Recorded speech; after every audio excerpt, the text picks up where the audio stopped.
مسلمان تجارت کے لیے، ملازمت کے لیے اپنے ملک کو چھوڑ کر، بیوی بچوں کو چھوڑ کر مدتیں باہر گزار سکتا ہے، سال سال گزار سکتا ہے۔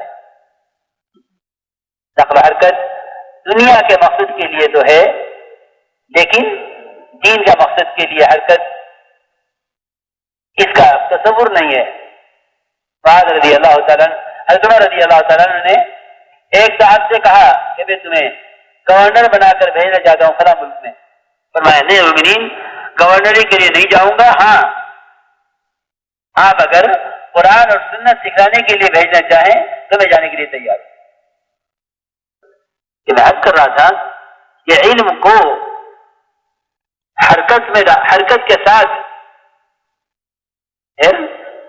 یہ بات نہیں تھی کہ یہ کام افضل ہے، اس کو چھوڑ کے اس کو پکڑ لو، اس کو چھوڑ کے اس کو پکڑ لو، یہ بات نہیں تھی، بلکہ دین کے سارے شعبوں کو چلاتے ہوئے صحابہ 100% دعوت کی نسبت پر، نقل و حرکت پر قائم تھے، کیونکہ اس زمانے میں نقل و حرکت امت کا کام سمجھا جاتا تھا، اس زمانے میں نقل و حرکت تبلیغی جماعت کا کام سمجھا جاتا ہے۔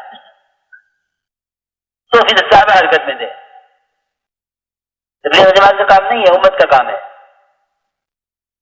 بلال حبشی رضی اللہ تعالیٰ عنہ جو مؤذن رسول صلی اللہ علیہ وسلم کہلاتے ہیں، آقا کیا مومنین مجھے نکلنا ہے اللہ کے راستے میں۔ ابوبکر نے فوراً فرمایا کہ بلال اذان سے کیا ہوگا؟ یعنی میں عرض کر رہا ہوں آپ سے کہ جس کام کو اس زمانے میں سب سے زیادہ معمولی سمجھا جاتا ہے یہ تو کوئی بھی کر لے گا، اور واقعی اذان دینا کوئی مشکل کام نہیں ہے، اذان کوئی بھی دے دے گا، آسان الفاظ ہیں،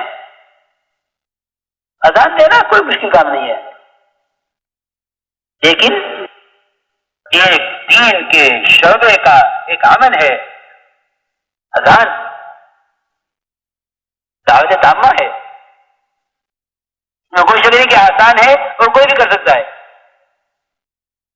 یہ فرمایا کہ ہاں جاؤ بلال اذان کو دے دے گا، نہیں، روایت آپ غور کریں، فرمایا ابوبکر رضی اللہ عنہ نے کہ بلال اذان کا کیا ہوگا؟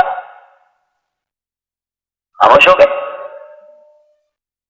دوبارہ عرض کیا کہ مومنین مجھے نکلنا ہے اللہ کے راستے میں۔ پھر فرمایا بلال اذان کا کیا ہوگا؟ فرمایا میں آدمی دیکھتا ہوں، میں آدمی دیکھتا ہوں۔ تلاش کیا اور آ کر عرض کیا کہ سعد قرض یہ قبا کے مسجد اذان دیا کرتے تھے، حضور اکرم صلی اللہ علیہ وسلم کے زمانے میں، وہ میری جگہ اذان دیں گے۔ فرمایا کہ ہاں اب جا سکتے ہو۔ میں کہ جاؤ اذان یہ دیں گے۔ اس لیے یہ بات یاد رکھنا کہ اللہ نے یہ نہیں فرمایا قرآن میں کہ سب نہ نکلیں، جو کہتے ہیں جی ما کان المؤمنون لینفروا کافہ، اس کا مطلب یہ نہیں ہے، اس کا مطلب یہ نہیں ہے کہ اللہ فرما رہے ہیں کہ سب نہ نکلیں۔ اللہ تعالیٰ اس کا مطلب آگے خود بیان کر رہے ہیں، اس کا مطلب یہ ہے کہ سب نکلیں مگر یک بار کی نہ نکلیں، یک بار کی نہ نکلیں۔ میں عرض کر رہا ہوں کہ علم کو لے کر پھرنا صحابہ کے دور میں ایک ایسا معمول تھا جس کے ذریعے امت کو جہالت سے نکالتے تھے۔ یہ نہیں فرمایا کہ سب نہ نکلیں، یہ فرمایا کہ سب کے سب یک بار کی نہ نکلیں۔ ایسا کیوں نہیں کرتے ایمان والے کہ ہر جماعت کا ایک حصہ اللہ کے راستے میں نکلے؟